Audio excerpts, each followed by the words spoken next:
नमस्कार मंडळी. मी संजय पवार. आपल्या दिव्य ऊर्जा ज्योतिषीय प्रबोधन ह्या चॅनेलवरती तुम्हा सर्वांचं सहर्ष स्वागत. ओम नमो आदेश. नमस्कार मंडळी, मी संजय पवार. आपण पाहत आहात दिव्य ऊर्जा ज्योतिष प्रबोधन. मंडळी, जन्मनक्षत्र गोचर ही आपल्या आयुष्यात का महत्त्वाची आहे आणि तीच महत्त्वाची आहे. बाकी जे काही ज्योतिषशास्त्रामध्ये ज्या काही मांडण्या केल्या जातात त्या सगळ्या पांडित्य प्रदर्शनाचेच सगळे खेळ आहेत. हे मी अगदी जबाबदारीने बोलतोय, कारण एक लक्षात घ्या, एकीकडे आपल्याला काय सांगितलं जातं की तुमच्या प्रारब्धामध्ये जे विधी लिखित आहे ते टाळणार नाही आहे, बरोबर? ते तुम्हाला भोगायचंच आहे.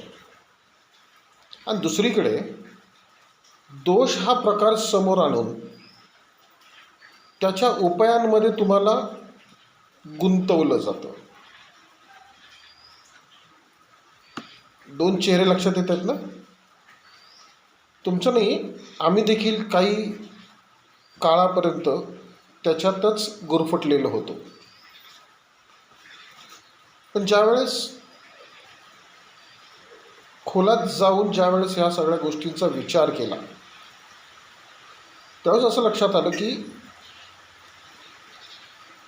ज्योतिषशास्त्र म्हणजे ज्योतिषीय कुंडलीशास्त्र हे प्रामुख्याने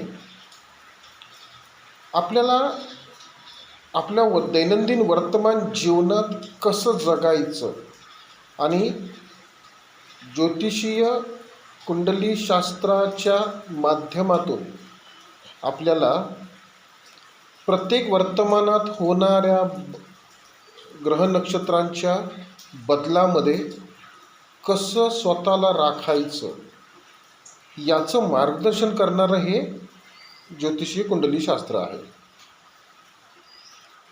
ह्या शास्त्रामध्ये दोष हा प्रकार नाही आहे.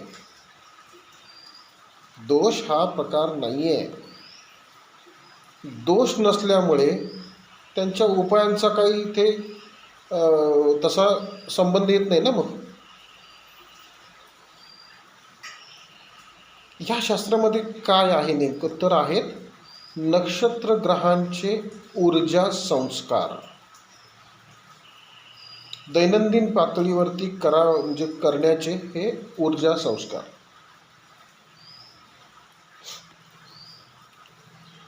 नक्षत्र ग्रहांचे ऊर्जा संस्कार.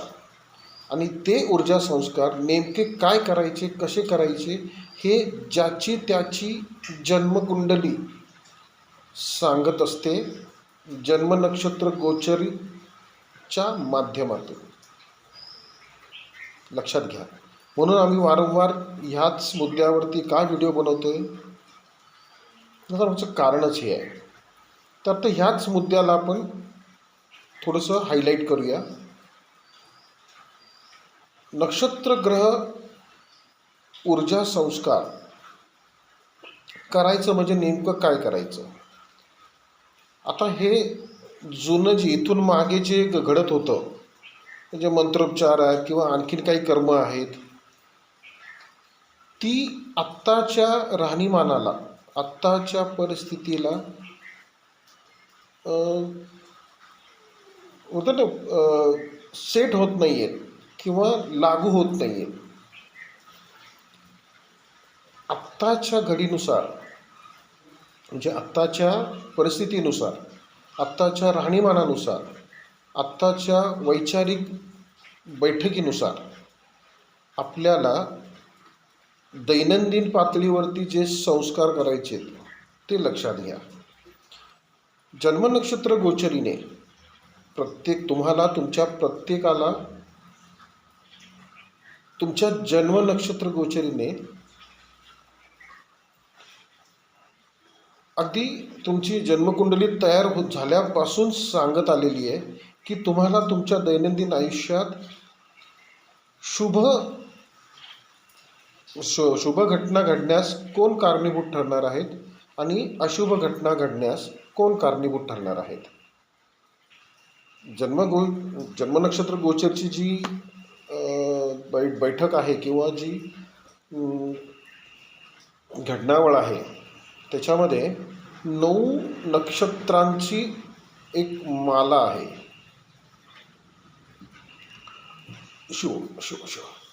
त्या 9 नक्षत्रांमधली म्हणजे जन्म नक्षत्राला धरून त्याच्या पुढे येणारी 9 नक्षत्र, त्या 9 नक्षत्रांमध्ये जन्म नक्षत्रापासून पुढे पुढचं येणारं 3रं नक्षत्र, त्याच्या पुढचं येणारं 5वं नक्षत्र, त्याच्या पुढचं येणारं 7वं नक्षत्र, ही नक्षत्र फक्त तुम्हाला तुमच्या उभ्या आयुष्यात फक्त ही 9 नक्षत्र तुम्हाला अशुभतादायक ठरत असतात.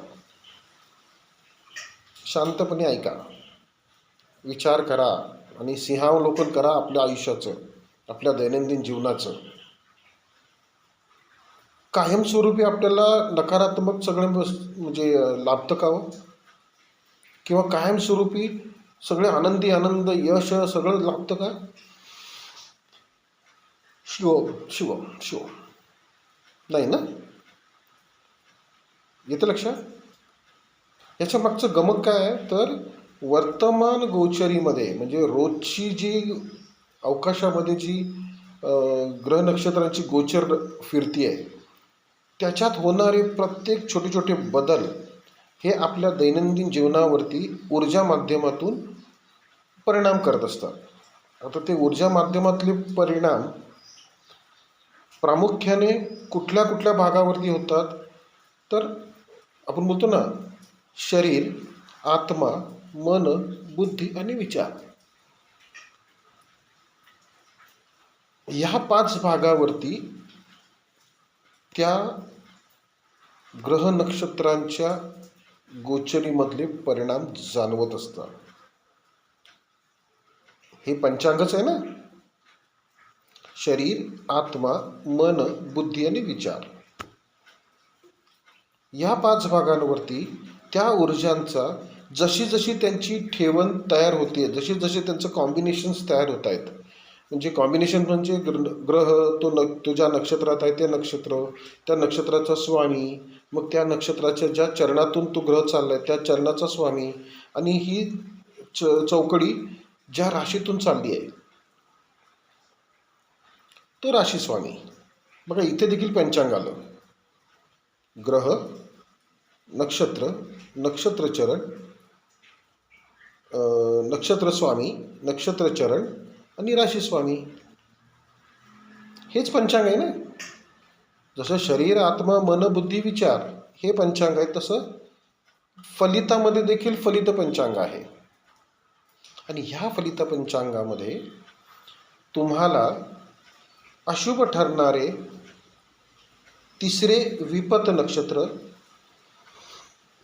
5वे प्रत्यय नक्षत्र आणि 7वे वध नक्षत्र यांचेच संपर्क किंवा यांचे ऊर्जा परिणाम हे तुम्हाला नकारात्मक भाव निर्माण करणारे ठरतात. बरोबर ना. हे पंचांग एकत्र मिळून कुठे पोचतं म्हणजे शरीर, आत्मा, मन, बुद्धी, विचार हे पंचांग, ह्या पंचांगातून आपण कुठे पोचतो तर निर्णयापर्यंत. निर्णय, जुनी लोक म्हणायचे ना, चांगला असो वाईट असो पण निर्णय घ्या, निर्णय द्या. आणि आपल्या दैनंदिन जीवनामध्ये प्रत्येक छोट्या मोठ्या गोष्टीसाठी आपल्याला निर्णय हा घ्यावाच लागतो की नाही. अमुक एक गोष्ट घ्यायची तर हो, नाही तर नाही. मला ह्या क्षेत्राकडे जायचं तर जायचं, नाही तर नाही, हा निर्णयच झाला की नाही. मला एखाद्याला हात उसने पैसे द्यायचेत तर द्यायचेत की नाही द्यायचेत, इथे निर्णय आला की नाही. आणि ह्या निर्णयाला सकारात्मकता देण्याचं काम ऊर्जा पातळीवरती हे 5 भाग करतात की नाही. शरीर, आत्मा, मन, बुद्धी, विचार. इथे लक्षात. सहज आणि सोपं आहे की नाही हे? तर आजच्या व्हिडिओमध्ये मला हेच सांगायचं आहे, तुम्ही बाकीच्या सगळ्या गदारोळामध्ये स्वतःला गुंतवून घेऊ नका. ज्योतिष, ग्रह, नक्षत्र, त्यांची गोचर, त्यांचे परिणाम हे अविरत चालू राहणार आहेत. तुम्ही त्याच्यातून कसे निभावून जाणार आहात आणि ते निभावून जाण्यासाठी तुम्हाला काय करायचे हे लक्षात घ्या. तर सर्वात पहिलं तुम्हाला काय करायचं आहे, तर तुमच्या जन्मनक्षत्र गोचरीची स्थिती, स्वरूप समजावून घ्या. तुम्ही स्वतः समजावून घ्या. सहज आहे ते, सहज आहे. म्हणजे 3रं, 5वं आणि 7वं नक्षत्र म्हणजेच एकूण 9 नक्षत्र, म्हणजे 3रं नक्षत्र जे येतं त्याची 3 नक्षत्र झाली, 5वं जे येते त्याची 3 नक्षत्र झाली आणि 7वं येते त्याची 3 नक्षत्र, अशी 27 नक्षत्रापैकी फक्त 9 नक्षत्र तुम्हाला ही अशुभ ठरणारी आहेत. बरं, ती अशुभ ठरणारी जरी असली तरी ते त्यांचं काम करणारच आहेत की नाही? तुम्ही काही उद्योग करा, त्याच्यातली अशुभता, घटना, प्रसंग टळत नाही. इथेच आपल्याला एकच पर्याय ठेवला आहे शास्त्राने शिल्लक. ज्योतिषी कुंडली शास्त्राने एकच पर्याय शिल्लक ठेवला आहे त्या परिस्थितीला, आहे त्या परिस्थितीनुसार सामोरे जा. आणि ते सामोरे जाणं म्हणजेच जन्म नक्षत्र गोचरीचे नक्षत्र, ग्रह, ऊर्जा, संस्कार आहेत. याच्यामध्ये आपल्याला शुभतेचं तसं टेन्शन नसतं, बरोबर ना? आपल्याला काळजी असते फक्त अशुभतेची. त्यामुळे शुभते एका बाजूला काढली तर शिल्लक काय राहते, तर अशुभता. अशुभता कोण देते, तर 3रं, 5वं आणि 7वं नक्षत्र, म्हणजे विपत, प्रत्यय आणि वध नक्षत्र. मग त्याच नक्षत्रांवरची काळजी, त्याच नक्षत्रांची काळजी घ्यायची नाही आपल्याला. काळजी घ्यायची म्हणजे काय, तर त्या नक्षत्रांच्या ज्या काही ऊर्जा आहेत त्या ऊर्जांना आपल्यासोबत शुद्ध स्वरूपात राखायचे, जेणेकरून तुम्हाला अशुभ ठरणाऱ्या ऊर्जा कुठल्याही माध्यमातून, कुठल्याही विषयातून, कुठल्याही व्यक्तिविशेषाकडनं, कुठल्याही ठिकाणातून त्या ऊर्जा तुमच्यावरती जर प्रभावी होत असतील तर त्यांचा प्रभाव निस्तेज करण्याचं काम तुम्हाला त्याच ऊर्जेमध्ये करावं लागणार. इथं लक्षात. त्यासाठीच, याच मुद्द्यासाठी आम्ही गेली 24 वर्षापासून प्रयत्न करून जे दिव्य ऊर्जा नाव ब्रँडचं, रजिस्टर्ड ब्रँड आहे आपला दिव्य ऊर्जाचा, त्या दिव्य ऊर्जा रजिस्टर्ड ब्रँडच्या नावाने आपण हीच ग्रह संस्काराची ऊर्जा उपलब्ध करून दिली आहे तेलार्काच्या रूपाने. म्हणजे नक्षत्रांच्या आराध्य वृक्षांची अर्कस घेऊन त्या अर्काला तेलामध्ये आपण सिद्ध केलेलं आहे. सिद्ध प्रक्रियेतून, म्हणजे आयुर्वेदीय सिद्ध प्रक्रियेतून ते सिद्ध केलेलं आहे. आणि ती तेलार्क तुम्हाला कायम वापरायची आहे. कायम वापरायची आहे. कायम का वापरायची आहे? कारण रोजच्या ग्रह नक्षत्र गोचरीमधले जे काही बदल होत असतात त्या बदलामध्ये नेमका कुठल्या नक्षत्राच्या माध्यमातून किती बदल झाला आणि त्याचा कालावधी काय हे आपल्या लक्षात राहत नाही, लक्षात येत नाही. आणि त्याचं स्वरूप देखील आपल्याला लक्षात येत नाही. मग त्याची घनता, मग त्याला म्हणतो डेन्सिटी, ती देखील आपल्याला कळू शकत नाही. म्हणून आपण एक सुवर्णमध्य साधायचा प्रयत्न करायचा. मला ज्या एनर्जीज अशुभ ठरणाऱ्या आहेत त्या एनर्जींना मला त्यांच्याच एनर्जीमध्ये मिक्स करून त्यांच्यातली नकारात्मकता आपल्याला शुद्ध राखायची असते, संतुलित राखायची असते. आणि हे काम सहज पद्धतीने आपण करू शकतो.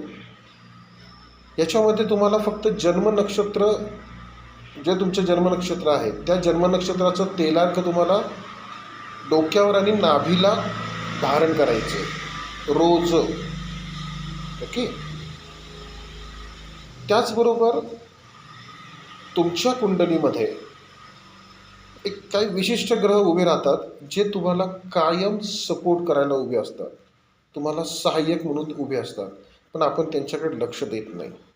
तर त्या ग्रहांना तुमच्या कुंडलीच्या ग्रहाप्रमाणे त्या ग्रहांना आपण बूस्टर म्हणून घेतो समोर, आणि त्या बूस्टरचे 2 थेंब ह्या मनगटावर, 2 थेंब ह्या मनगटावर आणि 2 थेंब इथे आज्ञाचक्रावरती धारण करायला देतो. ओके, हे झाले 2.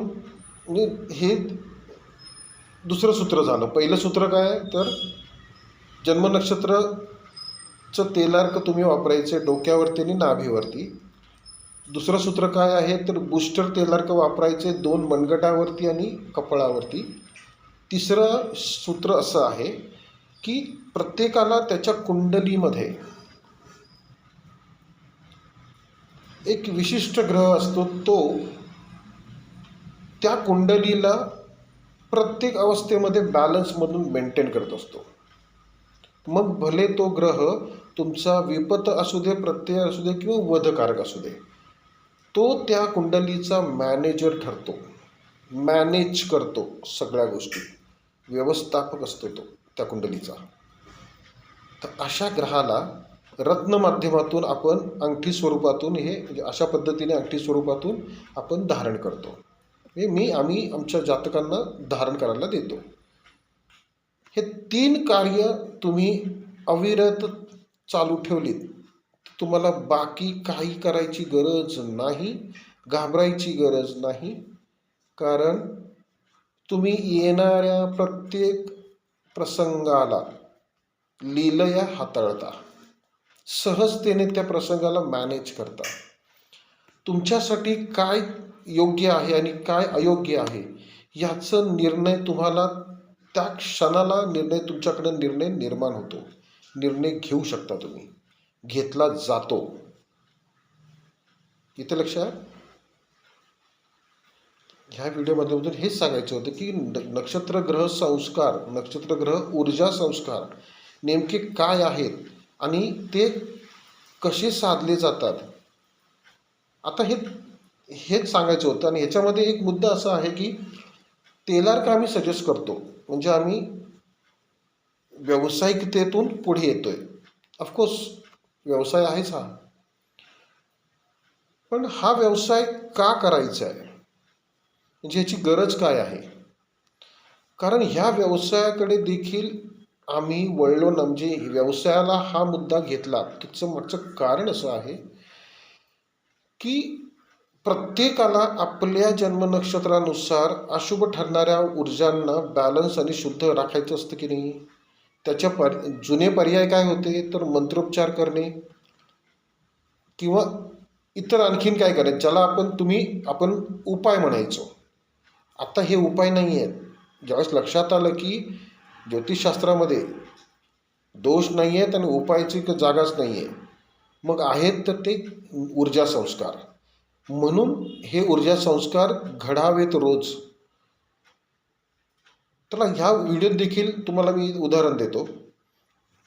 उदाहरण घेऊन चला की नक्षत्र आहे अश्विनी, केतूचं.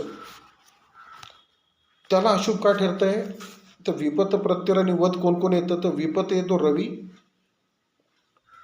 प्रत्यय येतो मंगळ आणि वधकारक येतो गुरु.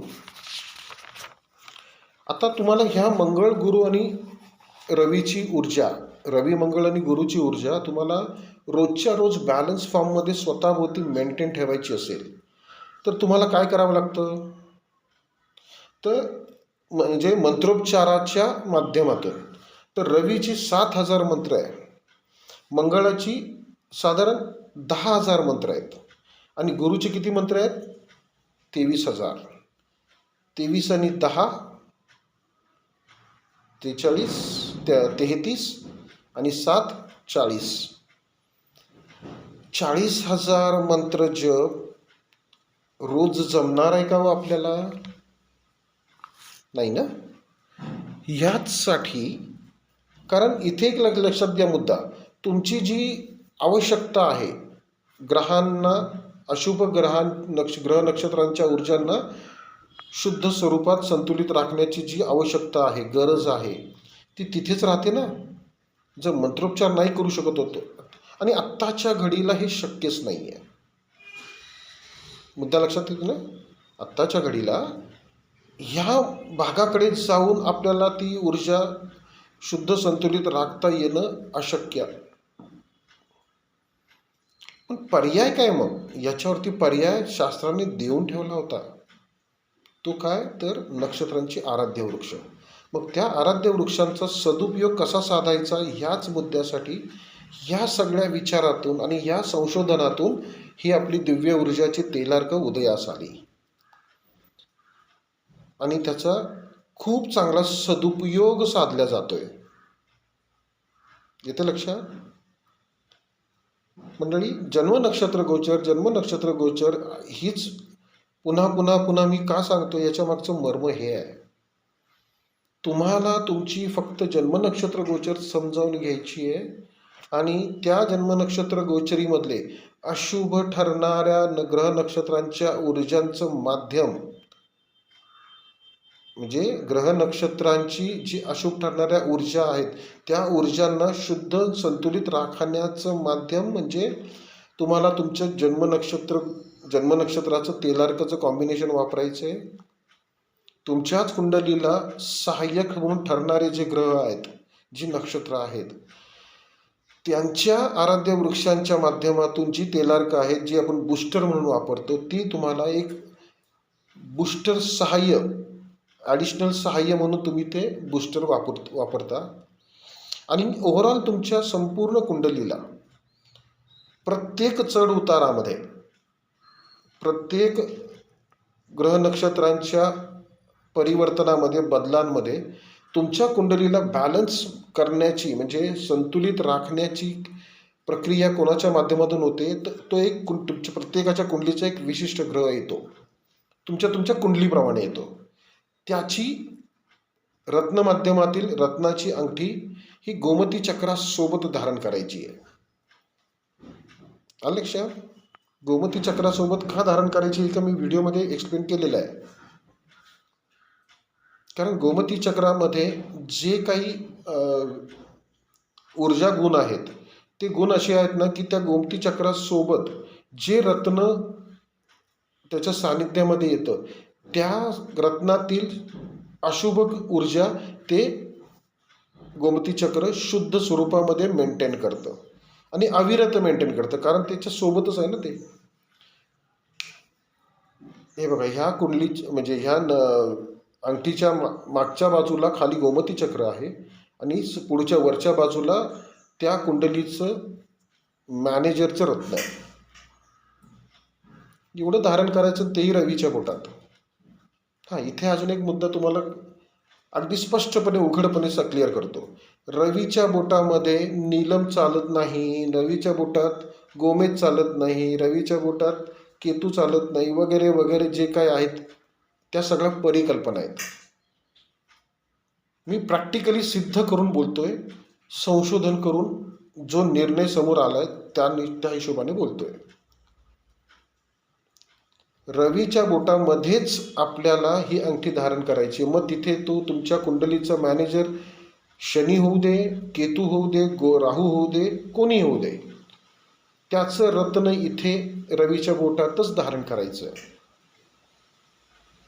किती सहज आणि सोपं आहे.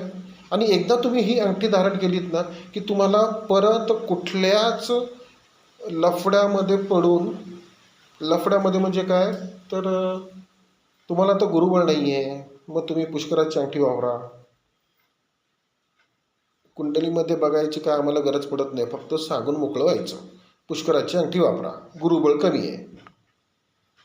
किंवा 7.5 आहे तर नीलम वापरा, पितृदोष आहे तर गोमेद वापरा वगैरे वगैरे. ठीक आहे, भलं असू दे बापडे, ते त्यांच्या परीने त्यांचा व्यवसाय करतायत. पण मूळ मर्म काय आहे त्याच्या मागचं, आपल्याला आणखी नेमकं साधायचं काय आहे ते तर लक्षात आलं पाहिजे ना. तर संपूर्ण कुंडलीला लीलया बॅलन्स ठेवायचं काम हे रत्न करतं, गोमती चक्र आणि ते रत्न.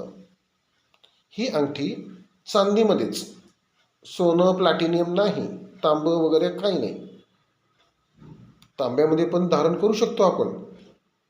ओके.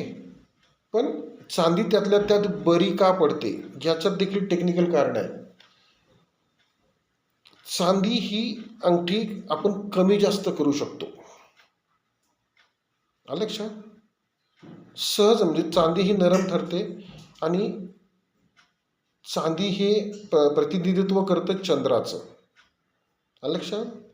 आणि आपण नक्षत्र कोणाची पाहतो तर चंद्र ज्या नक्षत्रातून जात असतो त्याच्यातलं, म्हणजे इथे चंद्र कॉमन बॅलन्स फॉर्ममध्ये मेंटेन झाला पाहिजे की नाही, म्हणून चांदी ही प्रिफर केलेली आहे आपण. इथं लक्षात? तर तुम्ही तुमच्या जन्म नक्षत्रास समजावून घ्या. तुम्हाला अशुभ काय आहे त्याचंच फक्त बॅलन्स राखण्यासाठी जन्म नक्षत्राचं तेलार्क वापरायला सुरुवात करा. तुमच्याच कुंडलीला सहाय्य करणाऱ्या बूस्टर म्हणजे त्या ग्रहांचं बूस्टर तेलार्क तुम्ही वापरायला सुरुवात करा. आणि ओव्हरऑल तुमच्या कुंडलीला कंट्रोल करणारा जो आहे मॅनेजर, त्याची रत्न अंगठी किंवा पेंडंट किंवा मग ब्रेसलेटचं पीस तुम्ही कायमस्वरूपी धारण करायचं. तो बदलायचा नाही आहे.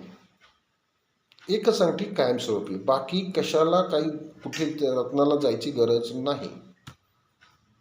आला मुद्दा लक्षात? आजचा तर हा व्हिडिओ ॲक्च्युली तसा व्हिडिओ कमर्शियल झाला, पण सहज पद्धतीने जर जी ही ज्योतिष कुंडली शास्त्रातली सहजता तुमच्यापर्यंत पोचल्या तसाही आम्हाला आनंदच आहे. त्यामुळे ह्या व्हिडिओची जी महत्त्व आहे ते तुमच्या लक्षात येईल, लक्षात आलं असेल. तर ह्या विषय आवडला असेल तुम्हाला मंडळी तर ह्याला लाईक करा.